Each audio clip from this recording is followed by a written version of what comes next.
never know who's in or out of the lineup. So tonight, the injury report for the Golden State Warriors. Quentin Post is out with bilateral foot soreness.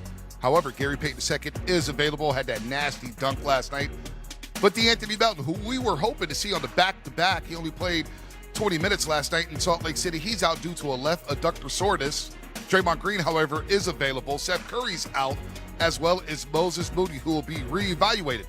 Who you don't see on that injury report is Al Horford and Kristaps Porzingis, who are available for the Golden State Warriors. They sent them home straight from Oklahoma City Saturday night back to the Bay Area, and that is good news. Bad news, of course, Moody, who was playing really well, be reevaluated with that wrist injury. He's missed the last 4 games. And Melton, we were hoping to see on the back end of a back-to-back, but at least we'll see the bigs here with Draymond, Kristaps Porzingis, and Al Horford. Yeah, it'd be exciting to watch that trio play together. We know Al Horford and Porzingis have played really well together when they were teammates with the Celtics. And Draymond's been playing great basketball. All of a sudden, Bonte, there's a little lack of depth along the guard wing positions. Pat Spencer, Guy Santos, all these other players have to step up with all those players not available tonight. Yeah, we'll see a lot more Nate Williams, LJ Cryer. They need Pat Spencer to step up here, as well as Brandon Pajitsky. But it's good to see Al Horford and Kristaps Porzingis back. And hopefully they get the ball in the post and attack the basket, because the Warriors last night fell to 9th place in the Western Conference after losing to Utah. It's a tough one. The Clippers beat the Knicks down at Intuit Dome. The Warriors give up one to the Utah Jazz, who, Mully, we didn't even know if they were trying to win in that fourth quarter. They turned the ball over 8 times in the final frame, yet was able to survive due to a big 3 by Henson. Elijah Harkless made some big plays down the stretch for Utah. The Warriors not attacking the basket really did them in last night. Yeah, Bonte, much like you go over your scouting report for individual players you're playing against, you have a team scouting report. Much like last night, we see these clips here, the Utah Jazz really struggle guarding the rim. The points in the paint is a struggle for them. They came in 30th in block shots. The Warriors, when they did drive the paint, were shooting open layups. Tonight's a very similar situation. The Bulls, they give up 53 points per game in the paint, which is 25th in the league. So I think it's important. You never want to tell a player not to shoot open threes. That's part of the game. Rhythm shots have to be taken. Shot created must be taken. But intentionality to start the game, to attack the paint. I mean, the Warriors on several nights have done that. They still get 38, 43s up. The threes are going to come. I think it's important to start the game, to be really aggressive, set the tone that you're going to attack the paint and really put pressure on the rim. Yeah, the Warriors last night, 27 to 47 in the paint, shooting 57%. However, they shoot 31% from the three-point line. Here's what Steve Kerr and Guy Santos had to say about last night's loss to Utah. I mean, we weren't bad offensively. 31 assists, 10 turnovers. That's a great ratio. So we took care of the ball. We moved it. I didn't think we got great looks, but we got enough good looks to win. It was our defense that let us down. I think in the beginning of the game we fouled too much, and also by the end of the game we missed some important free throws, and that was the big difference. There is a lot of little stuff that we got to figure out. We got to do better. Box out. We lost a couple of rebounds. We should win more 50-50 balls, and we didn't. So I think that was the biggest thing that stand out tonight. I think it's just the NBA. Like, being the NBA is like that. Like you lose a tough one today, a game that you should win.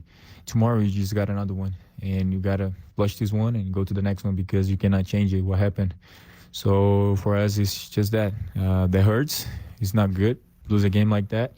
We know that we got to win games like that, but we cannot change it now. We just got to go to the next one and win the next one. Let's go inside the Chase Center for the first time all evening, courtesy of Comcast Business. Every connection counts with the great KB, Kareth Burke, NBA champion, Festus Ezeli, and, of course, our Warriors insider and Hall of Famer here at NBC Sports Bay Area. Two-time Maybe Awards winner. Monty Poole and KB last night was about balance, which the Warriors didn't have the last 2 games against Oklahoma City and the Utah Jazz. Yeah, against the Jazz, it was curious. You could even call it unfortunate that the Warriors attempted so many three-point shots. 52 of them, in fact, only made 16, which is curious, as I say, when you're facing a team with light rim protection, right? Yeah. The Jazz 30th in blocks. Monty Poole called it mind-boggling when he wrote about it. Why did you decide on that? Didn't understand what they were doing. And it goes back to the OKC game, too. I mean, that was a winnable game. The Warriors, the last 8 quarters against OKC and at Utah, the Warriors have won 1 quarter of the last 8. The third quarter in OKC. They won it. That was the quarter that they shot the fewest threes. They shot 6 3-point shots in the third quarter, and they won by 10 against OKC. That's a feat. That's an accomplishment. What it says they did on offense, they moved the ball, they set screens, they made the Thunder work on defense. But way too often, they were just coming up shooting threes, and that doesn't make the defense work. And so I just didn't understand why. And then in the fourth quarter against OKC, they shot the first 7 of their first 8 shots in the fourth quarter were threes after they got in the game by avoiding threes. So I just didn't understand. Okay, so in the last game, the Warriors had stretches. And in those good stretches, they attacked the paint. You saw Guy Santos do that. You saw DeAnthony Melton do that. Like, even in the clutch, DeAnthony Melton just kept attacking. GP2 came in the game and made his impact. The problem is they shot 52 threes against a team in the Utah Jazz that gives up 58% from the field to opponents. No, you have to attack the paint. You have to create good shots. Even if you're going to get threes, do it later in the shot clock. You can attack the paint and see if you can get an easy one early. The good thing about the NBA, though, is you always have tomorrow. And that tomorrow is today. You're going against the Chicago Bulls. They let teams score about 53 points a game in the paint. Yeah, that's really important. Tonight, you get a chance to really correct that wrong you did yesterday. Yeah, I don't want to pick on the Warriors because, again, I understand. They don't have a bunch of guys who can get their shots off the dribble. But in that third quarter against OKC, they moved the ball, they moved the bodies, they set screens, they ran motion, they did cutting, and it worked. And then they went back away from it in the fourth quarter, and then they went away from it again last night in Salt Lake City. So I just thought they didn't play their smartest games. And those were 2 winnable games, especially you should win in Utah. Well, and then do you look at the coaching staff and be like, hey, nobody's noticing this? The feel of the game isn't right. We're shooting too many threes, or is 3-point shooting just so much of the Warriors' team identity? You just roll with it. Yeah, I think that's kind of where they look at it. You know, I mean, I talked to people here today, and they were all saying, yeah, we understand that maybe too many threes, but that's sometimes our best shot because we don't have a bunch of guys that can get their shot. But again, I just think if you move the ball, this offense is built on motion. If you have motion, you might get some easier shots. Not just that they don't have guys that can get their shots. They have a bunch of new guys on the roster. Like, you got guys, 2-way players who are playing starter minutes. So the coaching staff is having to play this balancing act of trying to get guys to play together and play within the system, but also getting them to read and react and see what's going on. A lot of these guys are just getting comfortable. You got to give guys like Nate Williams a lot of credit. Like, he's coming to the game and making his impact. He's attacking the paint as well. So I'm excited to see how they react to that loss last night and really change those things up and listen to the scouting report. Yeah, here's that opportunity, less than 24 hours. How can they regroup and maybe balance the offense a little bit more, guys? And that's something we're going to mull over, KB, here. Should the Warriors take what the defense gives them? But first, let's look at their shooting percentages without Stephen Curry the last 14 games. So it's 45% from the floor. We see the 2-point shots. We love it when they go inside to drive the basketball. We saw Seth Curry with a nice pump fake in the corner last night. Got a nice mid-range jumper. Splashed it. Go to the rack, but you see the points in the paint differential, which has been something we've discussed all season long. They're a minus 56 since Stephen Curry went out with runner's knee. So let's mull it over.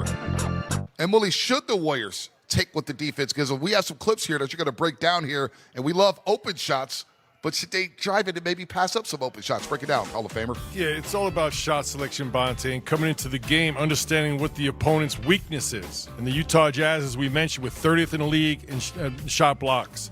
So it means there's no rim protection. Here's Seth Curry back off injury after 3 months. Shows at the 3-point line. 1 dribble, layup, wide open. Beautiful move, nice read, good adjustment. Here out to Guy Santos. 1-on-1 face up. Be relentless, straight line drive to the paint. Make the next right decision, whether it be lay it in or find a teammate. No one there. Wide open layup. Once again, being resilient and intentional, getting into the paint. Here, a little back down action, 2 feet in the paint. Good things are going to happen when you get 2 feet in the paint. You're going to play 1-on-1 over the top or draw the defense. Here, a beautiful find to GP2. Nice read by GP2 in the dunker spot. So shot selection, and Kerith made it. Awareness what's going on within that game. You never want to take open shots away from players. You don't want to do that. But what you mentioned earlier, Bonte, they were 57% from 2. When you see those numbers stacking up, and you see those clips, they were watching the same game we were. in-game adjustments. You know what? We're going to be relentless and intentional in attacking the paint and get those open layups. We'll take the threes later on. And that started in the fourth quarter against Oklahoma City when they opened that frame with 8 straight three-point attempts. They were 2 of 13 in that fourth quarter against OKC and only scored 14 points. But when it comes to bang for your buck, the Dubs boast 2 of the best contracts in the NBA. Stay tuned for details on that here on Warriors Pregame Live.